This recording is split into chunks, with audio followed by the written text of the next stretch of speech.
Hello and welcome. My name is Fundamentally, and today I'm going to be doing a Why I Love HighSchool DxD video.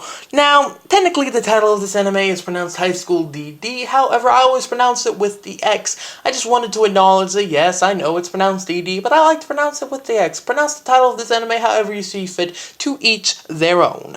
A few things before we get into this video. Well, first up, if I miss a particular story arc, character, or thing that you think HighSchool DxD does immensely well or wrong, my sincere apologies. However, if I were to go over every single thing that HighSchool DxD does good, we would be here for a very, very long time, and I don't think my phone can quite handle it. And if you're here to watch me critique the series, well, you're probably on the wrong video, because I'm not here to bag on the series, I'm just simply here to gush about it for a few damn minutes, because why not? I love this series, and I want to talk about it for a few minutes with some people who also love the series. So if you don't like HighSchool DxD, probably not the video for you, my friend.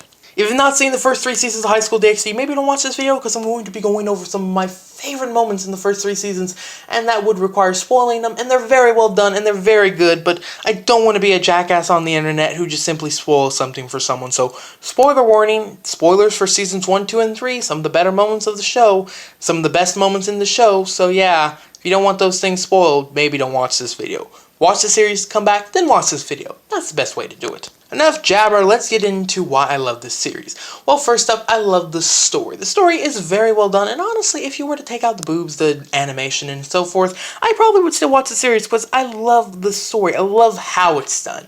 My thing is Nordic mythology. My thing is supernatural things like devils and angels. This anime has fallen angels, devils, Nordic gods, and even a little bit of Buddhism.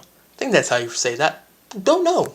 Anyway, this anime mixes religions and mythologies all very well and mixes it all up in this hilarious bowl, because HighSchool DxD is funny, man. If you watched it subbed, if you watched it dubbed, either way, HighSchool DxD is an absolute blast and funny as hell. Between the comedy and the Nordic mythology, you could take everything out and I'd still be a huge fan of this series.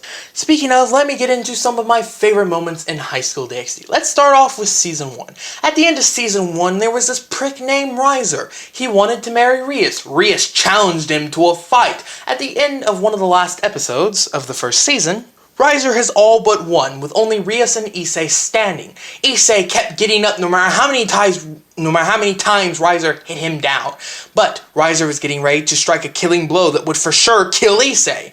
To save Issei, Rias jumped in and forfeited the match. That means that she has to marry this son of a bitch, which was really sad. And then the scene following is her holding Issei crying, saying you did your best. Issei cries, then he crashes the wedding party. Her brother, being the absolute beautiful bastard that he is, lets Issei challenge Riser to a fight. Issei doing something stupid involving his left hand, not what you're thinking. He's able to defeat Riser, beat the living shit out of the son of a bitch, and if you've ever seen the HighSchool DxD Season 3 Born OVA, you know that after this fight Riser gets PTSD. Seriously, Riser sees a dragon, he immediately runs and hides, and it's absolutely amazingly funny. I mean, PTSD isn't funny, but it's funny when it's a prick who's afraid of dragons. You get the point. That's an absolute amazing moment from Season 1. Next up, let's get into Season 2, the mid-finale of the second season. The moment where Rias and Issei and all the others are fighting Kokobil. Kokobil is a mad bastard who works for the Fallen Angels, but has gone off the Fallen Angels' rails and just wants to kill everyone. He wants to start back up the war between the Fallen Angels, the Angels, and the Devils. Once they are fighting him, he reveals that God died in the last war. Not only did most of the Devil Kings who ruled Hell, not only did the majority of the Fallen Angels, not the leaders, just the soldiers, but God himself died. Sinovia, a proud, faithful person to the church, crashes to the ground. She says herself that she can barely stand, and she's amazed that she's still standing. Asya straight up passes out. And it's just an absolutely shocking, beautifully done moment. It was absolutely unexpected, and I really, really enjoyed it. The next moment would be probably towards the end of the second season, where first up we learn Volley's past. Apparently, Volley was the son of a woman, a human, and Lucifer, the former Devil King. So not only is Volley the son of Satan, he also is the White Dragon Emperor. Azazel, I do believe what his name was. Azazel, king of the fallen angels, says that Volley would be more than likely the most powerful white dragon emperor that ever was and there ever will be. Which is quite funny because Dise is easily the weakest red dragon emperor that ever was and ever will be as well. Fate is cruel, as Volley says. And then the moment that follows is Volley losing his shit saying, "Hey Issei, would it motivate you to be better, to beat me, to try to fight harder if I killed your parents? What about your friends? You fought hard for them when you were fighting Kokobel. If I kill your family and your friends, then will you want to seek revenge on me? Then will you be motivated to defeat me?" Issei loses his shit. Seriously, absolutely amazing. What follows is one of my favorite fight scenes in this series, where Issei and Volley are just kicking the shit out of each other. Issei somehow uses his anime powers. I'm not sure exactly how he does it, but he somehow combines the Red Dragon Emperor's powers and the White Dragon Emperor's. They're opposing sides, yin and yang, not meant to mix, but somehow Issei is able to take Volley's power along with his own, so he's able to kick Volley's ass. We don't get to see the end of that fight, and regretfully by the end of Season 3, we never do get to see those two fight, but damn it, that is one of the best moments in the series, and I absolutely adore it.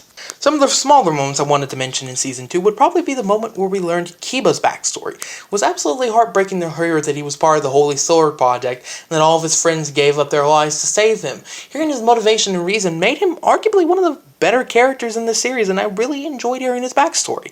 Casper's backstory as well was very sad to hear and very interesting. Overall, very good. Sinovia and Irina, I think is how you pronounce her name, their whole story arc, it's alright. I've not been amazingly particularly in love with their story arc for Season 2 or 3, but it's still admittedly a very good story arc nonetheless. Now let's move on to Season 3.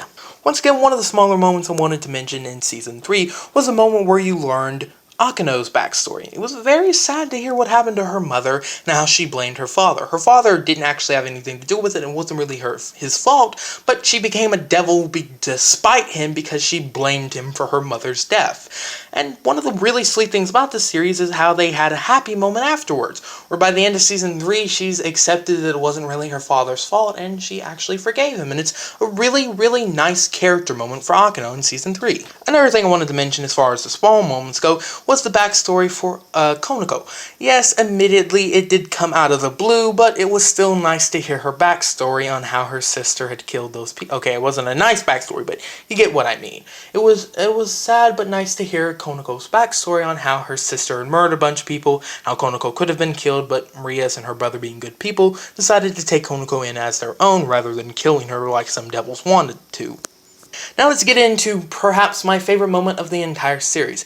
Well, in Season 3, Asia is kidnapped by this creepy devil perv. Of course, Issei and crew come to save her. However, once they save her, she gets on her knees to pray for their good health and so forth.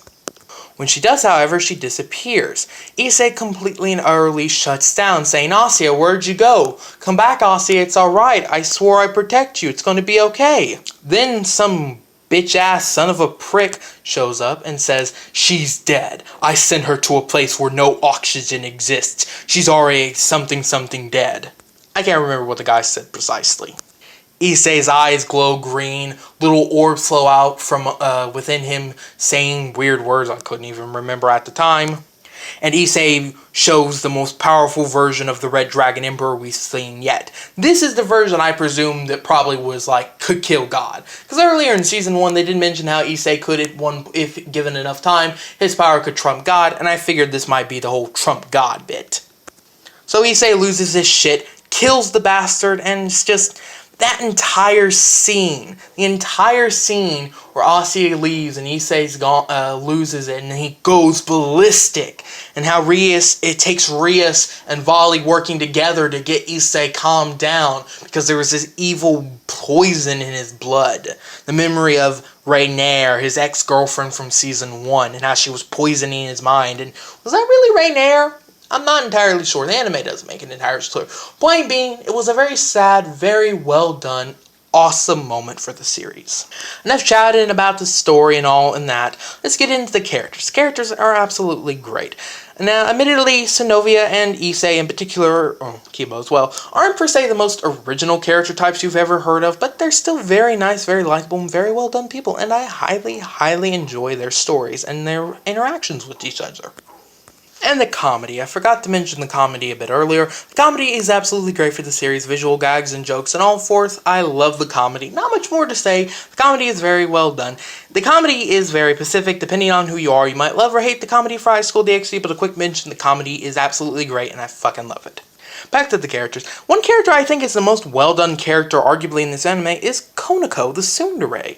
Now, the reason why I say she's very well done is because she's not like normal tsundere character types. She doesn't just beat up the main character for stupid reason because when Issei's perving on her, she beats the shit out of him. And honestly, she never unjustly beats the shit out of him. When she does, he honestly deserves it. Not to mention, she doesn't just fall in love with him out of the blue. It takes 3 each season. She slowly but surely progresses more and more to become his friend and honestly care about him. It's a really sweet thing and it's very well done. And honestly, I think Konako is one of the better done tsunderes in anime, period. I know that's just my opinion and you probably say, oh no, this tsundere is better and this tsundere is better. And that's perfectly fine, but I think HighSchool DxD did an absolute amazing job with her. Asya, she's absolutely adorable. She has an amazing character design, as do all the characters. The animation I'll touch on in a sec. Asya, sad backstory, very well done, very tragic, and it's just hearing in season 3 how all of this was an elaborate plan so a bad devil dude could make her one of his servants was just heartbreaking. It was heartbreaking to hear this girl's poor life was planned out from the beginning. He wanted the fallen angels to capture her. He wanted her to die, and it was just very sad and very well done all at the same time. Rias is absolutely my favorite character, but I must admit, as far as backstories go, she's probably the least developed of the bunch, but still, it's nice to have a main chick in a harem that doesn't want to beat the character up. She wants to fuck the main character almost as much as the main character wants to be fucked, and that's a very nice change from most mechi harems. Dude, look like a lady! Sorry, I had to make that joke. Seriously though, Casper's a pretty cool character. Synovia and Irina, pretty good characters as well. Kiba, tragic backstory, well done. Honestly, it's always a fight between Akeno and Rias, which character I personally prefer more. I think Akeno probably has a slightly more well-developed backstory, but I just love Rias and Issei. So I don't know, I love all the characters. They're absolutely well done, well developed, and so forth. Now let's get on to the animation, because this video is lagging on way too long. The animation is absolutely great. The fight scenes look pretty damn cool when there are fight scenes. Not many fight scenes in 1, 2 pretty good. Good bit of fight scenes in 2, pretty good. Season 3, meh. But overall, the animation has stayed consistently for the first 3 seasons absolutely great. Stunning character designs, stunning animation, goddamn amazing boob design. Damn, that's some good boob design. Last 2 things for this video. Thing 1, I think HighSchool DxD is a very well done ecchi and is without a doubt my favorite ecchi I've seen so far. Because it gets it. It gets how you should do an ecchi anime. It is generic main protagonist, but a likable generic main protagonist. It's not main chick wants to beat the shit out of him, then fuck him. It's main chick wants to just fuck him. And the chick who wants to beat the shit out of him doesn't just fall in love with him, she slowly but surely falls in love with him. HighSchool DxD, in my opinion, really knows how to do an ecchi harem comedy very well. It is arguably one of the best done, and honestly, if I had an hour, I'd get into every single reason why it does, but let's just say, for shortness sake, it's a very good ecchi harem, and it's without a doubt, in my opinion, one of the best. Finally, let's get up to the fan service, because it is an ecchi. Because yes, this is an ecchi anime, and the fan service is one of the many reasons why people watch this show. Fan service is absolutely well done. In the first season and the first half of the second season, arguably the entire second season, the fan service is very subtle, never getting too much in your face, having nice moments, incorporating it into the plot and to the main character's motivation, and the fan service is just absolutely goddamn amazing. Season 3, in my opinion, I think did the fan service the least justice. Season 2, I think, in my opinion, did the best justice with the fan service. Season 1 falls right in the middle. My favorite season is Season 1. Best girl is obviously Rias to me, but maybe Akeno. I don't know. It's always a battle between the two. I also like Irina. Irina's pretty cool. Not much more to say about the fan service other than it's fucking awesome, and it's one of the many reasons why people love this series. Good characters, great story, great boobs. What more can you ask for in an ecchi harem comedy anime? Comedy's pretty good too. I know I didn't mention it much in this video, but I feel that'd be pretty obvious. And the comedy is very particular. tastes, you may or may not like the comedy. This video can hit 15 minutes, so thank you all so very much for watching. Have a nice day. If I didn't talk about anything in particular, or if I didn't go in depth enough about certain topics, my sincere apologies. This was a why I love it, so I talked about some of the things I loved more than others, so if I missed anything, my sincere apologies. Do you like the series? You want to talk about anything about the series? Let me know in the comments below. Do you like it? Do you hate it? If you hate it, why are you still watching? Thank you all so very much. Have a nice day, and goodbye. This video is not 15 minutes long. Oh, wait, it is.